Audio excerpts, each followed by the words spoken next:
हे guys, जय Mahakal. Welcome to your channel MP Aarambh. हमारी economics की क्लास चल रही थी, तो चलिए हम उसी को कंटिन्यू करते हुए करते हैं मेंस की तैयारी को और बेहतर। तो पहले हम मेंस का सिलेबस कंप्लीट कर रहे थे, जिसमें हम प्रीवियस ईयर के क्वेश्चंस को देखेंगे। तो पहला क्वेश्चन है मानव विकास सूचकांक। आर्थिक विकास के घटक क्या क्या हैं? लिंग विकास सूचकांक, मानव विकास के तात्पर्य का उल्लेख, लिंग असमानता सूचकांक, विकासशील अर्थव्यवस्था, योजनाबद्ध अर्थव्यवस्था, आश्रित अर्थव्यवस्था, आर्थिक समृद्धि।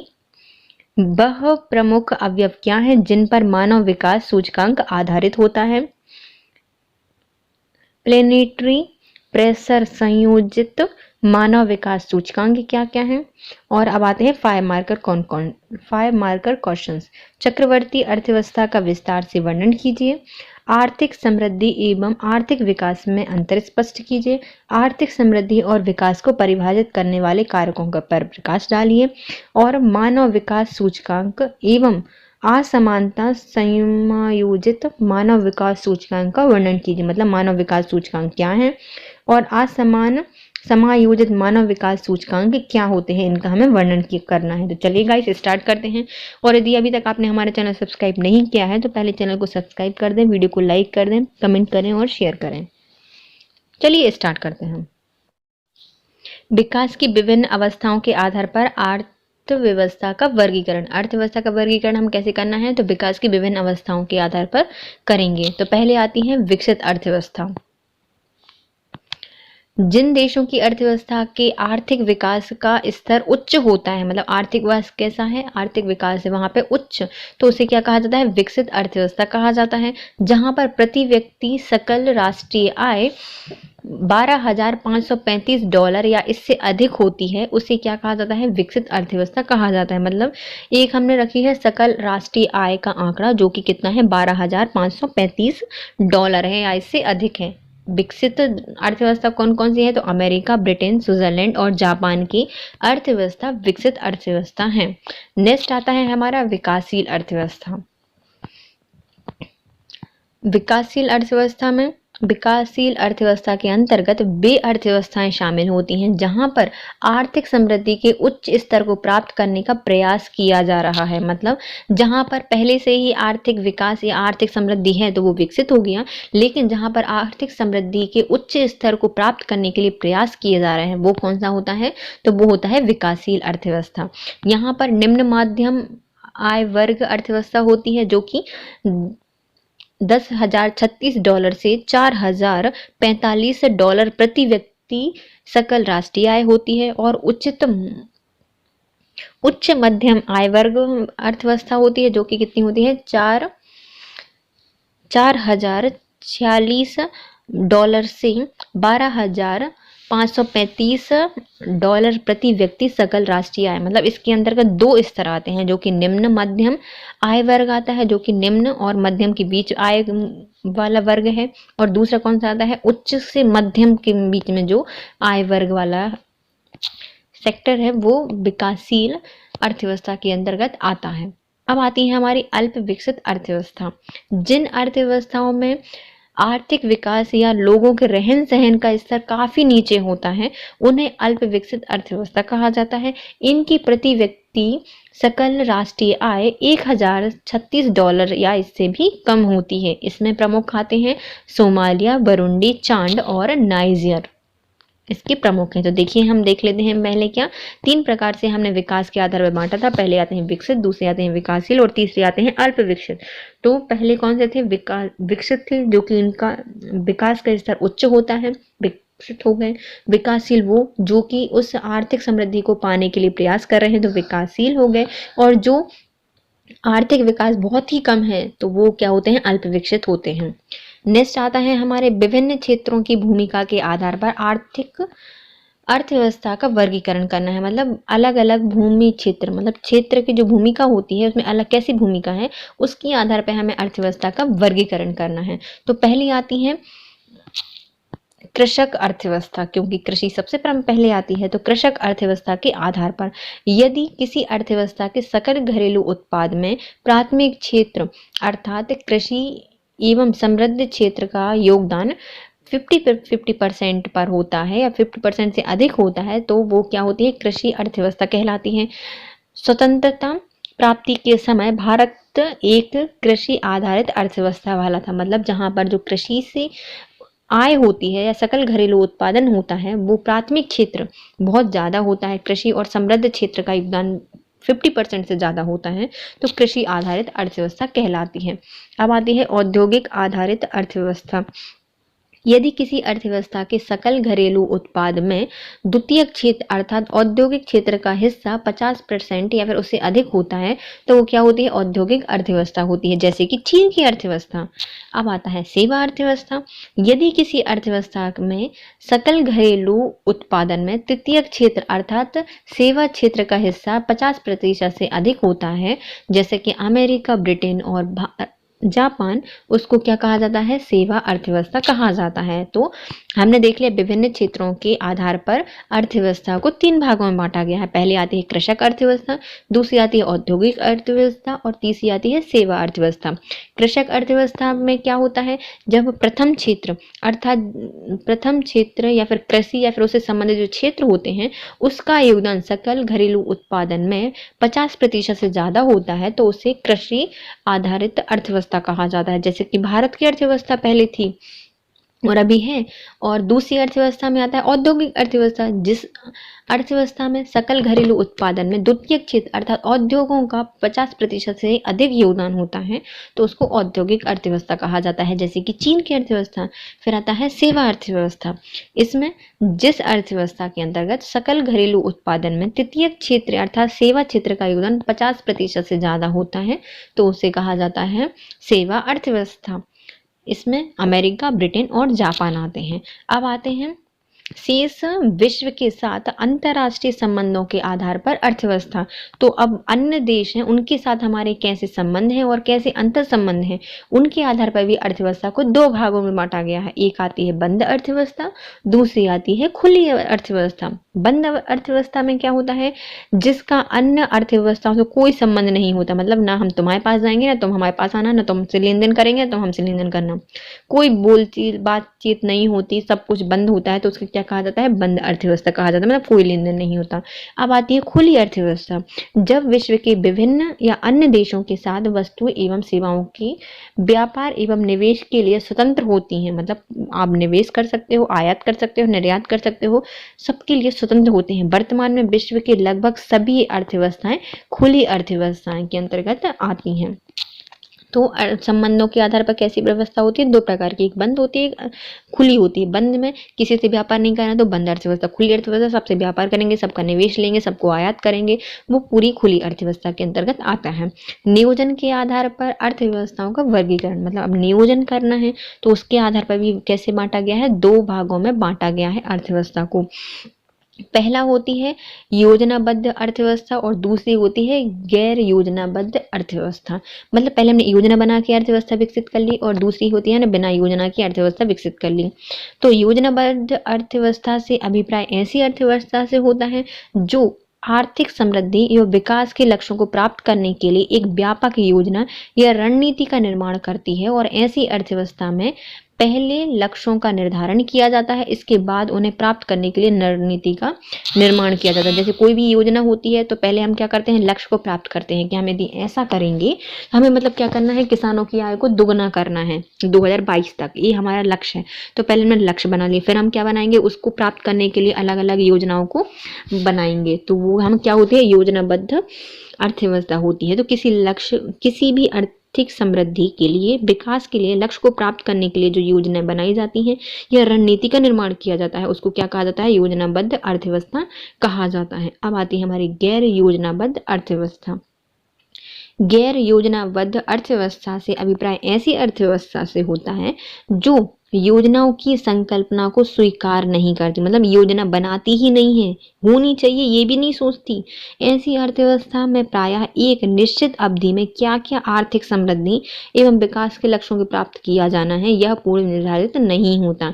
मतलब किस अवधि तक हमें क्या क्या आर्थिक विकास करना है, समृद्धि करनी है, इसका कोई पूर्व निर्धारण नहीं होता। वो क्या होती है, गैर योजनाबद्ध अर्थव्यवस्था होती है। तो देखो नियोजन के आधार पर कैसी अर्थव्यवस्था होती है, दो प्रकार की होती है, एक योजनाबद्ध होती है, दूसरी गैर योजनाबद्ध होती है। योजनाबद्ध में क्या होता है, आर्थिक समृद्धि के लिए, आर्थिक विकास के लक्ष्यों को प्राप्त करने के लिए एक व्यापक योजना होती है, रणनीति होती है, उसका निर्माण करती है और उसको पहले लक्ष्यों को निर्धारण किया जाता है, फिर उनको अलग अलग रणनीतियों को लागू किया जाता है या फिर निर्माण किया जाता है। तो वो क्या होती है, योजनाबद्ध अर्थव्यवस्था होती है। गैर योजनाबद्ध, इसमें कोई रणनीति नहीं होती, पहले क्योंकि लक्ष्य ही नहीं होता, योजना की संकल्पना को स्वीकारते ही नहीं है और प्रायः एक निश्चित अवधि में क्या क्या करना है, क्या समृद्धि होगी, क्या विकास होगा, इस लक्ष्य को प्राप्त करने के लिए कोई पूर्व निर्धारण नहीं किया जाता। अब आता है हमारा निर्भरता के आधार पर अर्थव्यवस्था का वर्गीकरण। पहले हम इसकी देख लें, फिर हम इसको रिवाइज करेंगे, है ना। तो निर्भरता के आधार पर, तो किसी पर जब निर्भर हो तो कैसे होते, एक होती आत्मनिर्भर अर्थव्यवस्था, मतलब हमें किसी पर निर्भर नहीं है, हम खुद आत्मविश्वास है। फिर होती है दूसरी आश्रित, मतलब किसी पर आश्रित है। और तीसरी होती है परस्पर निर्भर अर्थव्यवस्था, मतलब ना तुम हम पे निर्भर ना हम तुम पे निर्भर, दोनों दोनों 50-50 कर लेते हैं। तो ये 3 प्रकार की निर्भरता के आधार पर अर्थव्यवस्था को बांटा गया है। तो पहली होती है आत्मनिर्भर अर्थव्यवस्था। आत्मनिर्भर अर्थव्यवस्था वे अर्थव्यवस्थाएं होती हैं जो अपनी आवश्यकताओं का अनुरूप वस्तु एवं सेवाओं के उत्पादन में सामर्थ्य होती हैं, मतलब जो अपनी वस्तुओं के उत्पादन में और जो सेवाओं के उत्पादन में खुद सामर्थ्य होती हैं। इन अर्थव्यवस्थाओं के पास पर्याप्त मात्रा में पूंजी या संसाधन उपलब्ध होते हैं, तो वो कैसी होती है, आत्मनिर्भर अर्थव्यवस्था होती है। अब आती है आश्रित अर्थव्यवस्था। आश्रित अर्थव्यवस्था क्या होती है, ऐसी अर्थव्यवस्था जो अपनी आवश्यकताओं की पूर्ति के लिए दूसरी अर्थव्यवस्थाओं पर निर्भर होती है। इन अर्थव्यवस्थाओं के पास पूंजी या संसाधन एवं उत्पादन की उन्नत प्रौद्योगिकी का सामान्यतः अभाव होता है, मतलब इनके पास ना ज्यादा पूंजी होती है, ना संसाधन होते हैं और ना उत्पादन करने के लिए अच्छी तकनीक होती है, मतलब दूसरों पर आश्रित होती है। तो ये क्या होती है, ये आश्रित अर्थव्यवस्था होती है। खुद के पास आपूर्ति के लिए दूसरी, मतलब उतनी आवश्यकताएं नहीं होती, दूसरी अर्थव्यवस्था पर ही क्या करती है, निर्भर करती हैं, इसलिए इनको क्या कहा जाता है, आश्रित अर्थव्यवस्था कहा जाता है। अब आती है तीसरी, परस्पर निर्भर अर्थव्यवस्था। इसमें इस अर्थव्यवस्था में क्या होते हैं, कुछ मामले या क्षेत्रों में आत्मनिर्भर होते हैं और कुछ मामले और कुछ क्षेत्रों में अन्य देश पर निर्भर होते हैं। इन देशों में संसाधन भरपूर होते हैं लेकिन उन्नत प्रौद्योगिकी का अभाव होता है, मतलब संसाधन बहुत सारे हैं लेकिन क्या वहाँ पर तकनीक का अभाव है। तो वे ऐसे देश अपने संसाधनों का कुशलतम प्रयोग करने के लिए टेक्नोलॉजी हेतु दूसरे पर निर्भर होते हैं, मतलब परस्पर रहते हैं। ये क्या होते हैं, कुछ मामलों में तो आत्मनिर्भर हैं लेकिन कुछ के लिए दूसरे देशों की जरूरत पड़ती है, तो वो क्या होते हैं, परस्पर निर्भर अर्थव्यवस्था आते हैं। तो अर्थव्यवस्था कितने प्रकार की होती है, निर्भरता के आधार पर 3 प्रकार की। पहली होती है आत्मनिर्भर, दूसरी होती है आश्रित, तीसरी होती है परस्पर निर्भर। तो आत्मनिर्भर क्या है, इनके पास अपनी आवश्यकता पूरी करने के लिए वस्तुएं भी हैं, सेवाएं भी हैं और उत्पादन करने में सामर्थ्य भी है। उनके पास पर्याप्त पूंजी है, पर्याप्त संसाधन उपलब्ध हैं, तो ये हो गई आत्मनिर्भर अर्थव्यवस्था। दूसरी क्या होती है, इनके पास आवश्यक पूर्ति के लिए दूसरी, मतलब जो आवश्यकताएं पूर्ति होती हैं उनके लिए दूसरी अर्थव्यवस्था पर यह निर्भर होते हैं। इनके पास पूंजी संसाधन नहीं होते और उत्पादन की उच्च तकनीक भी नहीं होती, इसलिए दूसरे पर आश्रित होते हैं। अब आते हैं परस्पर निर्भर अर्थव्यवस्था। यह अर्थव्यवस्था क्या होती है, इनके पास कुछ मामले में तो ये आत्मनिर्भर होते हैं लेकिन कुछ मामलों में दूसरों पर निर्भर होते हैं। और जैसे कि इनके पास भरपूर संसाधन है लेकिन उनके पास उन्नत तकनीक नहीं है, तो वे क्या करेंगे, दूसरे देश पर कुशलतम उपयोग के लिए, इस टेक्नोलॉजी का उपयोग करने के लिए दूसरे पर निर्भर होते हैं। तो चलिए हम देखते हैं, अब आते हैं हमारी कुछ और अन्य व्यवस्थाएं, अर्थव्यवस्थाएं, जैसे कि चक्रीय अर्थव्यवस्था और दूसरी आती है आर्थिक समृद्धि एवं आर्थिक विकास। तो ये हम बाद में देखें। पहले आती है चक्रीय अर्थव्यवस्था क्या होती है। चक्रीय अर्थव्यवस्था में संसाधनों का दक्षतम पूर्ण प्रयोग किया जाता है। संसाधन दक्षता से तात्पर्य कम से कम संसाधन इनपुट के साथ अधिकतम संभावित लाभ या आउटपुट प्राप्त करना होता है। चक्रीय अर्थव्यवस्था में क्या होता है, तो चक्रीय अर्थव्यवस्था में संसाधनों का दक्षतम उपयोग होता है, मतलब जितनी दक्षता हो उसका उतना उपयोग कर सकते हैं। तो संसाधन दक्षता से तात्पर्य होता है कि कम से कम संभावित इनपुट या संसाधन है उनसे हम क्या कर सकते हैं, अधिक से अधिक लाभ प्राप्त कर सकते हैं। इसके अंतर्गत संसाधनों के दक्षतम उपयोग, पुनरुपयोग, पुनर्चक्रण, विनिर्माण या पुनर्निर्माण या फिर नवीनीकरण जैसे पर बल दिया जाता है, तो वो क्या होती है, चक्रीय अर्थव्यवस्था होती है। अब चक्रीय अर्थव्यवस्था क्या होती है, तो ऐसे संसाधन, इनमें क्या होते हैं, संसाधनों का अधिकतम तरीके से प्रयोग किया जाता है। मतलब बहुत कम संसाधन है लेकिन हम उनका बहुत ज़्यादा प्रयोग करके उसका आउटपुट ज़्यादा ले लेते हैं। तो इसमें मुख्यतः किसको प्रयोग किया जाता है, तो इसमें हम पुनर्प्रयोग पर ध्यान देते हैं, पुनर्चक्रण पर देते हैं, पुनर्निर्माण पर देते हैं, पुनर्विनिर्माण और नवीनीकरण पर बल दिया जाता है। तो चलिए हम इन अर्थव्यवस्था को करते हैं रिवाइज। तो विकास के आधार पर अर्थव्यवस्था 3 प्रकार की होती है, एक होती है विकसित, दूसरी होती है विकासशील और तीसरी होती है अल्प विकसित। तो विकसित अर्थव्यवस्था क्या होती है, यह अपने इनका जो आर्थिक विकास होता है वो उच्च स्तर का होता है। इनकी सकल राष्ट्रीय आय कितनी होती है, तो $12,535 से होती है या फिर उससे अधिक होती है। अमेरिका, ब्रिटेन, स्विट्जरलैंड, जापान जैसी अर्थव्यवस्था है, यह विकसित अर्थव्यवस्था है। अब आती है हमारी विकासशील अर्थव्यवस्था, यह अपनी आर्थिक समृद्धि और आर्थिक विकास को उच्च स्तर प्राप्त करने के लिए निरंतर प्रयासरत रहती हैं, उनको विकासशील अर्थव्यवस्था कहा जाता है। इनको 2 भागों में बांटा जाता है, एक होती है निम्न मध्य आय वर्ग और दूसरा होता है उच्च मध्य आय वर्ग। तो निम्न मध्य आय वर्ग में क्या होते हैं, $1,036 से $4,045 प्रति व्यक्ति सकल राष्ट्रीय आय होती है, और जो उच्च मध्यम आय वर्ग होता है वो $4,046 से $12,535 प्रति सकल राष्ट्रीय आय के अंतर्गत आते हैं। अल्प विकसित अर्थव्यवस्था, इसमें क्या होते हैं, इनकी आर्थिक विकास और जो रहन सहन होता है वो काफ़ी नीचे होता है। इनकी सकल राष्ट्रीय आय $1,036 या इससे कम होती है, जैसे कि सोमालिया, बुरुंडी, चाड और नाइजर यह अल्प विकसित के अंतर्गत आते हैं। अलग अलग क्षेत्रों के आधार पर अर्थव्यवस्था का वर्गीकरण किया गया है 3 में, तो कृषक आधारित, औद्योगिक आधारित और सेवा आधारित अर्थव्यवस्था। कृषक आधारित अर्थव्यवस्था में क्या होता है, सकल घरेलू राष्ट्रीय उत्पादन में यदि प्राथमिक क्षेत्र या फिर जो कृषि का उत्पादन 50% या इससे अधिक है तो ये कृषक आधारित अर्थव्यवस्था होगी, जैसे कि भारत की स्वतंत्रता के समय थी। फिर आता है औद्योगिक आधारित, यदि द्वितीय क्षेत्र या फिर उद्योगों का जो सकल घरेलू उत्पादन में 50% से ज़्यादा योगदान होता है तो वो औद्योगिक अर्थव्यवस्था होती है, जैसे कि चीन की अर्थव्यवस्था। फिर आती है सेवा अर्थव्यवस्था, इसमें सेवा क्षेत्र का यदि सकल घरेलू उत्पादन में 50% से ज़्यादा योगदान होता है तो वो होती है सेवा अर्थव्यवस्था, जैसे कि अमेरिका, ब्रिटेन और जापान। फिर आती है देशों के संबंध के आधार में कैसे संबंध है, तो एक होती है खुली अर्थव्यवस्था और एक होती है बंद अर्थव्यवस्था। बंद अर्थव्यवस्था किसी से कोई संबंध नहीं रखती तो बंद अर्थव्यवस्था हो गई, जैसे कि उत्तर कोरिया। और खुली अर्थव्यवस्था सभी से वस्तुएं लेते हैं, देते हैं, आयात करते हैं, निर्यात करते हैं, निवेश करते हैं और निवेश लेते भी हैं, तो ये क्या सी होती है, खुली अर्थव्यवस्था होती है। अब आते हैं नियोजन के आधार पर, तो 2 प्रकार की होती है, एक नियोजनबद्ध अर्थव्यवस्था और दूसरी होती है गैर नियोजनबद्ध अर्थव्यवस्था। नियोजनबद्ध अर्थव्यवस्था में क्या होते हैं, किसी भी आर्थिक समृद्धि और विकास को प्राप्त करने के लक्ष्य को प्राप्त करने के लिए एक पहले लक्ष्य प्राप्त करने के लक्ष्य निर्धारित किया जाता है, फिर उसके अकॉर्डिंग योजना और रणनीति का निर्माण किया जाता है। इस अर्थव्यवस्था में पहले लक्ष्य का निर्धारण किया जाता है, फिर उसको प्राप्त करने के लिए रणनीति बनाई जाती है। फिर आते हैं गैर नियोजन या फिर योजनाबद्ध अर्थव्यवस्था, इसमें क्या होता है, इसमें योजना की संकल्पना को स्वीकार नहीं करते, मतलब कोई योजना नहीं बनाते और कोई भी निर्धारित लक्ष्य नहीं होता जिसको प्राप्त करने के लिए योजना बनाई जाए। फिर आते हैं निर्भरता के आधार पर अर्थव्यवस्था का वर्गीकरण। निर्भरता के आधार पर अर्थव्यवस्था 3 प्रकार की होती है। पहली होती है आत्मनिर्भर अर्थव्यवस्था, दूसरी होती है आर्थिक अर्थव्यवस्था और तीसरी होती है परस्पर निर्भर अर्थव्यवस्था।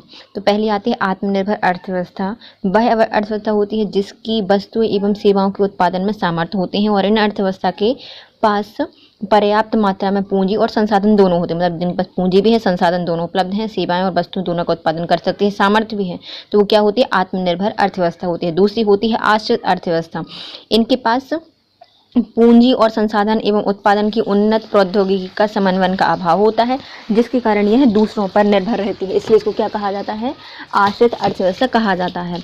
तीसरी होती है परस्पर आर्थिक निर्भरता या फिर परस्पर निर्भर अर्थव्यवस्था। इसके अंतर्गत क्या होते हैं, अन्य देशों पर निर्भर होते हैं और इनके पास संसाधन तो भरपूर होते हैं लेकिन जो उन्नत की प्रौद्योगिकी का अभाव होता है, इसलिए ये संसाधनों का कुशलतम प्रयोग करने के लिए दूसरी देशों की टेक्नोलॉजी पर आधारित होते हैं। फिर आते हैं हमारे चक्रीय अर्थव्यवस्था। इसे क्या कहा जाता है? चक्रीय अर्थव्यवस्था कहा जाता है। चक्रीय अर्थव्यवस्था मतलब जिसमें संसाधन कम है लेकिन उसका अधिक से अधिक आउटपुट प्राप्त करने के लिए दक्षम बनाना, उसका पुनः प्रयोग करना, पुनर्चक्रण करना, पुनर्निर्माण करना, नवीनीकरण पर बल दिया जाता है चक्रीय अर्थव्यवस्था में। अब आती है आर्थिक समृद्धि और आर्थिक विकास। आर्थिक समृद्धि समग्र चरों जैसे राष्ट्रीय आय, सकल घरेलू उत्पाद, प्रति व्यक्ति आय में परिवर्तन, इन्हें मापा जा सकता है। ऐसे परिवर्तनों का आर्थिक समृद्धि कहते हैं। आर्थिक समृद्धि किसे कहा जाता है? इसको कैसे मापते हैं? तो हम सकल घरेलू आय से मापते हैं, राष्ट्रीय आय से मापते हैं, प्रति व्यक्ति आय से मापा जाता है। इसे आर्थिक समृद्धि कहते हैं। लेकिन आर्थिक विकास क्या होता है?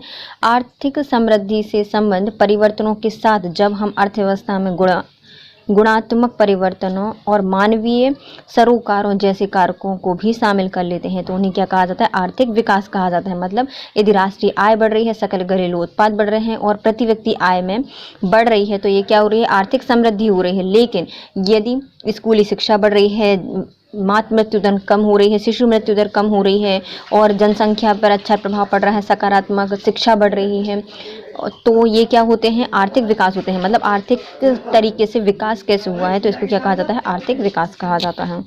आर्थिक समृद्धि और आर्थिक विकास में अंतर। तो आर्थिक समृद्धि और आधार क्या है? इसके आधार भी देखेंगे।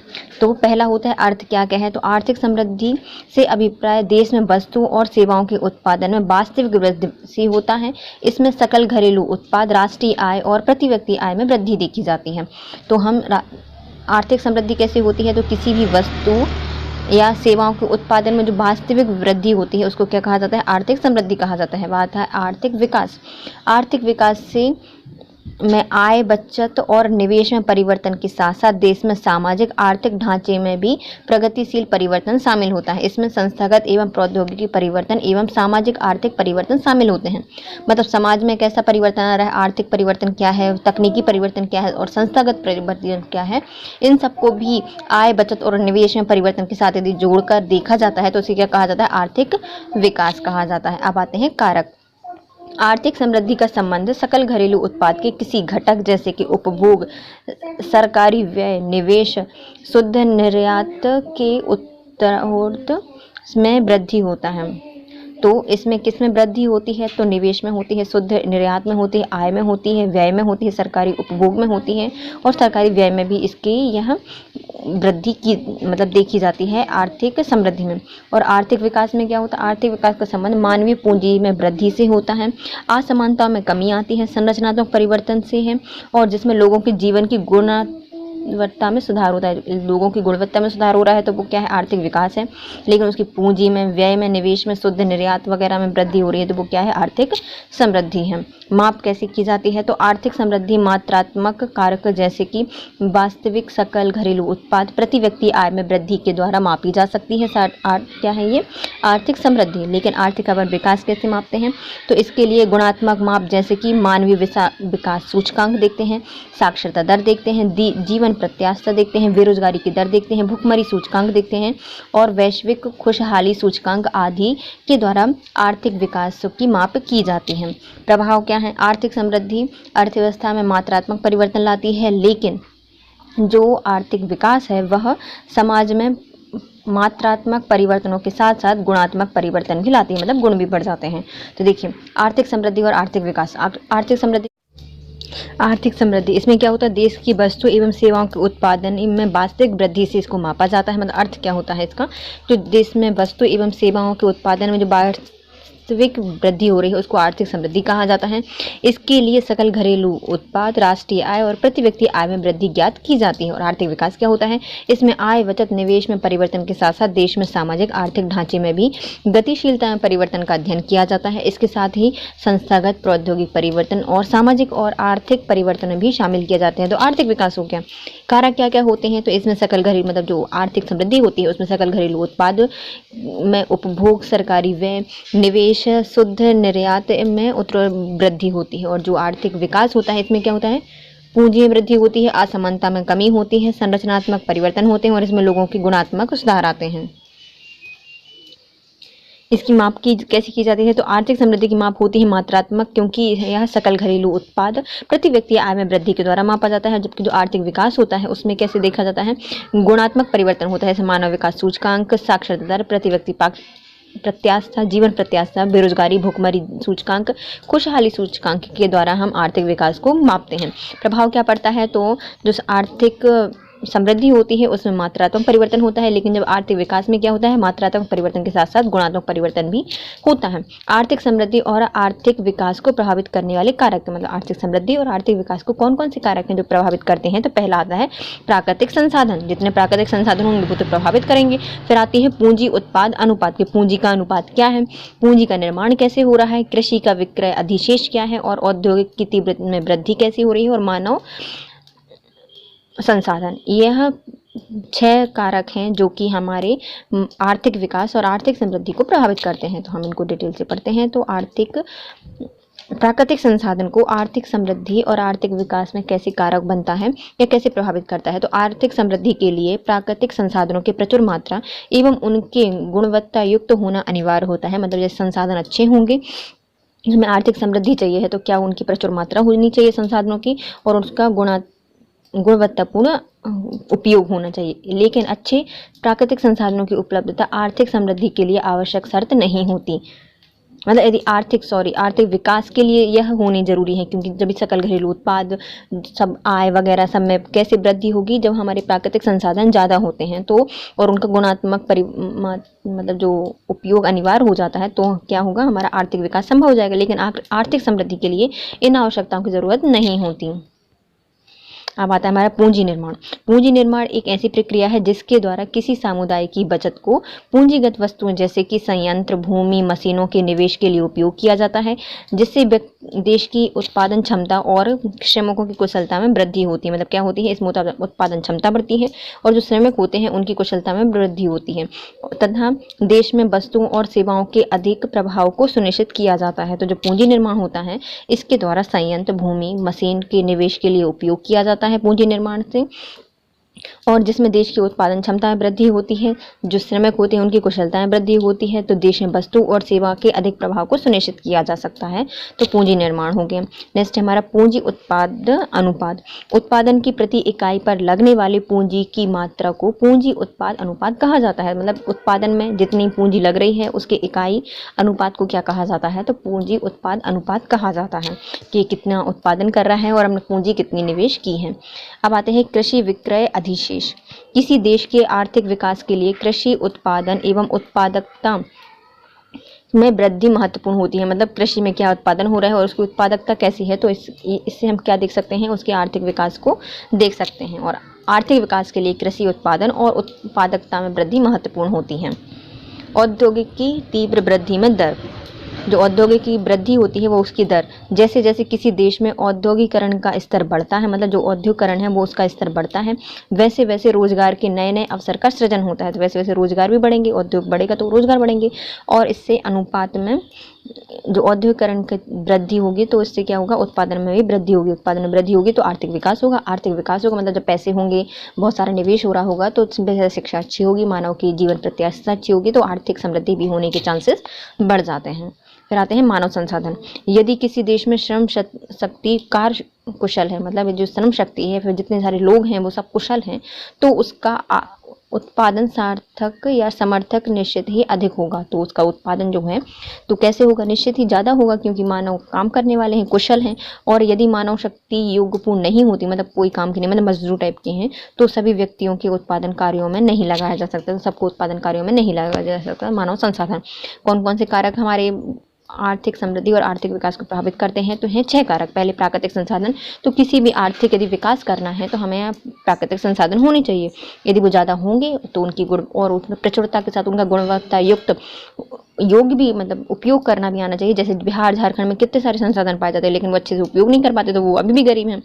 तो प्राकृतिक संसाधनों की उपलब्धता के साथ साथ उनको क्या करना चाहिए? उनका अच्छे से विकास और उनको उपयोग करना चाहिए। तो इससे क्या होगा? आर्थिक विकास होगा। लेकिन समृद्धि के लिए ये आवश्यक कारक नहीं होते।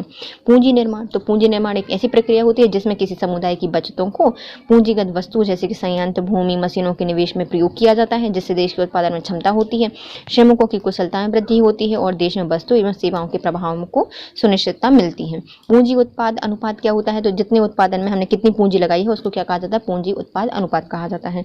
कृषि की विक्रय अविशेष मतलब आर्थिक वृद्धि के लिए कृषि उत्पादन एवं उत्पादकता में वृद्धि महत्वपूर्ण होती है। यदि कृषि में उत्पादन होगा और उसकी उत्पादकता होगी तो क्या होगा? आर्थिक विकास होगा।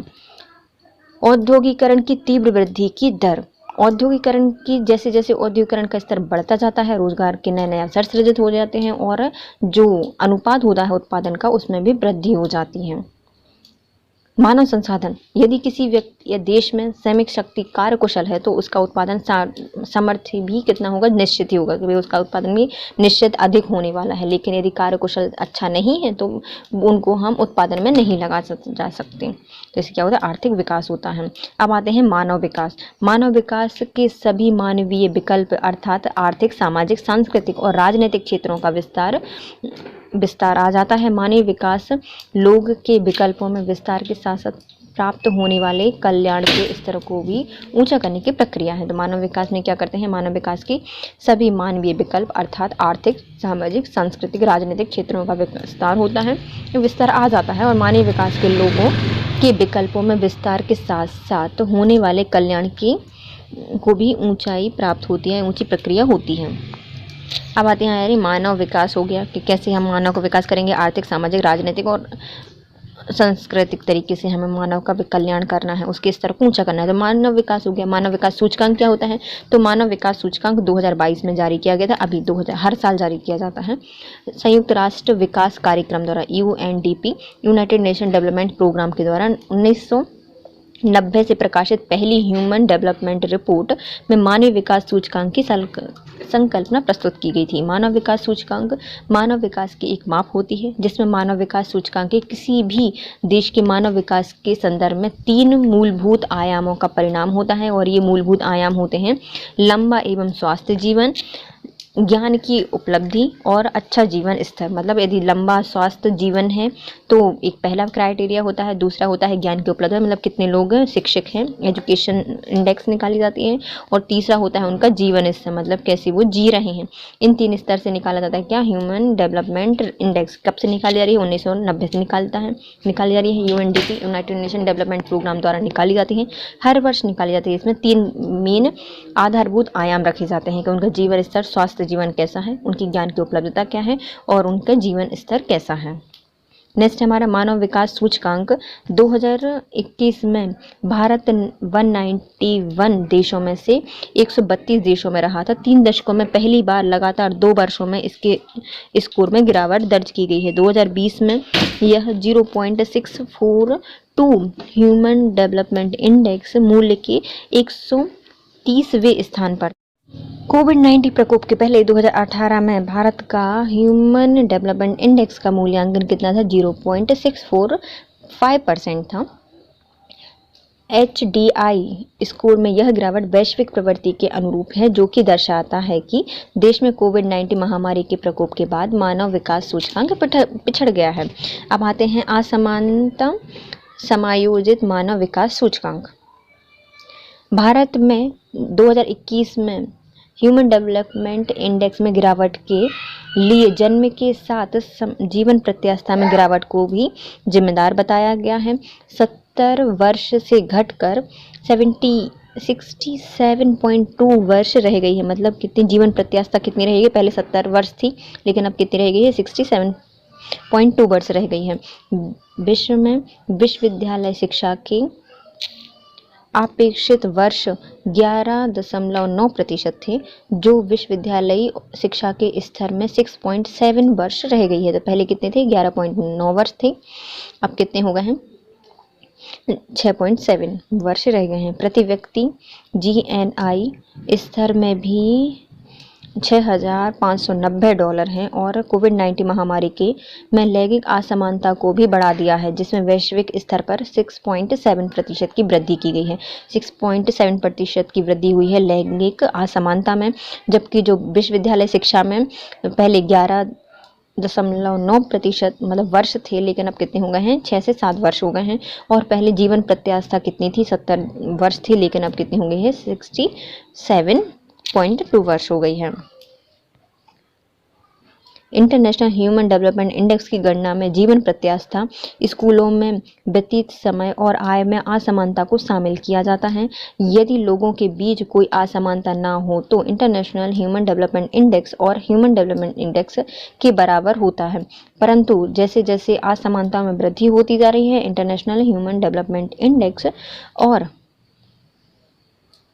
इनइक्वल ह्यूमन डेवलपमेंट इंडेक्स और ह्यूमन डेवलपमेंट इंडेक्स से नीचे चला जा रहा है, क्योंकि समानताएं ज़्यादा हो रही हैं, क्योंकि स्कूल में व्यतीत समय और जो आय में असमानता है उसको भी शामिल किया जाता है इसमें। लेकिन 3 स्तर होते हैं ह्यूमन डेवलपमेंट इंडेक्स में, 3: जीवन प्रत्याशा, जीवन का स्तर और उनकी ज्ञान, एजुकेशन। लेकिन जो इनइक्वल ह्यूमन डेवलपमेंट इंडेक्स होती है उसमें क्या होते हैं, 2 स्तर और जोड़े जाते हैं कि स्कूल में कितना समय व्यतीत किया है और आय में असमानता कितनी है। लैंगिक असमानता सूचकांक, लैंगिक असमानता सूचकांक 3 स्तर पर जारी की जाती है। पहली स्वास्थ्य पर, सशक्तिकरण पर और श्रम बाजार पर। श्रम बाजार में कितना किसका योगदान है, कौन कितना सशक्तिकृत है और कौन कितना स्वास्थ्य में है। लैंगिक असमानता सूचकांक के अंतर्गत मानव विकास के 3 महत्वपूर्ण आयाम से असमानता का अनुपात लगाया जाता है कि लैंगिक असमानता कैसे देखी जाती है, कौन कितना स्वस्थ है, कौन कितना सशक्तिकृत है और कौन कितना बाजार में अपना योगदान देता है। वैश्विक बहुआयामी गरीबी सूचकांक 2022। वैश्विक बहुआयामी गरीबी सूचकांक की अवधारणा को संयुक्त राष्ट्र विकास कार्यक्रम UNDP द्वारा विकसित किया गया है। बहुआयामी निर्धनता सूचकांक में मानव विकास सूचकांक को प्रतिबिंबित करने वाले 3 आयाम लिखे होते हैं। देखिए, अभी तक हम क्या देख चुके हैं, तो ह्यूमन डेवलपमेंट इंडेक्स देख ली, फिर असमानता, मानव विकास रिपोर्ट देख ली, फिर उसके बाद हमने क्या देख ली, लैंगिक समानता सूचकांक देख ली है ना, लैंगिक असमानता सूचकांक देख ली। उसके बाद क्या आती है, वैश्विक बहुआयामी सूचकांक। इसको भी 3 आयाम में ही दिए गए हैं, जो कि क्या क्या आता है, स्वास्थ्य, शिक्षा और जीवन निर्वाह करना है ना। वैश्विक बहुआयामी गरीबी सूचकांक का अधिकतम मान 100% तक होता है। चौथे वैश्विक बहुआयामी सूचकांक MPI 2022 की रिपोर्ट के अनुसार भारत में 2005-06 और 2019-20 के बीच 41.5 करोड़ रुपए को गरीबी से सफलतापूर्वक बाहर निकालना है। नेक्स्ट आता है हमारा वैश्विक बहुआयामी गरीबी सूचकांक 2022। लैंगिक विकास सूचकांक लिंग के आधार पर HDI मान की असमानता को मापता है। लैंगिक विकास सूचकांक मानव विकास सूचकांक के 3 आयाम स्वास्थ्य, शिक्षा एवं जीवन स्तर के आधार पर महिला एवं पुरुषों के बीच मानव विकास उपलब्धियों के संदर्भ में असमानता का मापन करता है। इसके अंतर्गत महिला और पुरुषों के लिए अलग अलग HDI के मान की गणना की जाती है। अब आते हैं प्लेनेटरी प्रेशर समायोजित मानव विकास रिपोर्ट PHDI। मानव विकास का वह स्तर होता है जो कि प्रति व्यक्ति कार्बन डाइऑक्साइड उत्सर्जन मतलब उत्पादन आधारित एवं प्रति व्यक्ति मटेरियल पद चिन्हों को मापते हुए ग्रह पर अत्यधिक मानव दाब को प्रदर्शित करता है। तो मानव दाब को जो कि प्लेनेटरी प्रेशर समायोजित मानव विकास सूचकांक है, ये क्या करता है, प्रति व्यक्ति कार्बन डाइऑक्साइड का उत्सर्जन देखता है और प्रति व्यक्ति मेटल पद चिन्हों को मापन करता है। इसके अंतर्गत मानव उपभोग के लिए उत्पादित वस्तुओं और सेवाओं के उत्पादन में प्रयुक्त किए जाने वाले जीवाश्म ईंधन एवं धातु एवं अन्य संसाधनों को मापा जाता है। तो क्या क्या मापते हैं हम, जीवाश्म ईंधन को मापते हैं, धातु को मापते हैं और अन्य संसाधनों को इसमें मापा जाता है। जो क्या होता है, प्लेनेटरी प्रेशर समायोजित मानव विकास सूचकांक। तो हमने अभी तक कौन कौन से देखे हैं, तो पहले आता है मानव विकास सूचकांक, जो कि क्या होता है, किसी भी व्यक्ति की आर्थिक जो मानवीय विकल्प होते हैं जैसे आर्थिक, सामाजिक, सांस्कृतिक, राजनीतिक, इन क्षेत्रों का विस्तार आ जाता है मानव विकास में। और इसमें लोगों के विकल्प में विस्तार के साथ साथ प्राप्त होने वाले कल्याण के स्तर को ऊंचा उठने की प्रक्रिया होती है। मानव विकास सूचकांक 2022 1990 में UNDP के द्वारा मानव विकास रिपोर्ट प्रकाशित की जाती है। 3 मूलभूत आयाम लिए जाते हैं। पहला होता है लंबा स्वास्थ्य एवं जीवन, ज्ञान की उपलब्धि एवं एक अच्छा जीवन स्तर इसमें देखा जाता है। फिर आता है मानव विकास सूचकांक असमानता समायोजित मानव विकास सूचकांक। इसको भी 3 आयामों में ही देखा जाता है। इसमें लोगों के बीच कई असमानताएं होती हैं, जैसे स्कूल में व्यतीत समय और आय में असमानता। फिर आती है लैंगिक असमानता, इसको भी 3 स्तर में देखा जाता है: स्वास्थ्य, सशक्तिकरण एवं श्रम प्रचार। बहुआयामी गरीबी सूचकांक, इसको भी यूएनडीपी द्वारा जारी किया जाता है और 3 आयाम होते हैं: स्वास्थ्य, शिक्षा एवं जीवन निर्वाह। फिर आता है वैश्विक बहुआयामी गरीबी सूचकांक, जो कि विश्व के स्तर पर लैंगिक विकास सूचकांक लिंग के आधार पर HDI मानकों की असमानता को मापता है और इसके भी 3 आयाम ही होते हैं: स्वास्थ्य, शिक्षा एवं जीवन स्तर। फिर होती है प्लेनेटरी प्रेशर समायोजित मानव विकास सूचकांक, इसमें पृथ्वी पर कितने व्यक्ति प्रति व्यक्ति कार्बन डाइऑक्साइड कितना उत्सर्जित कर रहा है और कितने मेटल पतन को उपभोग कर रहा है, इसके आधार पर दबाव देखा जाता है, मानव दबाव पृथ्वी पर।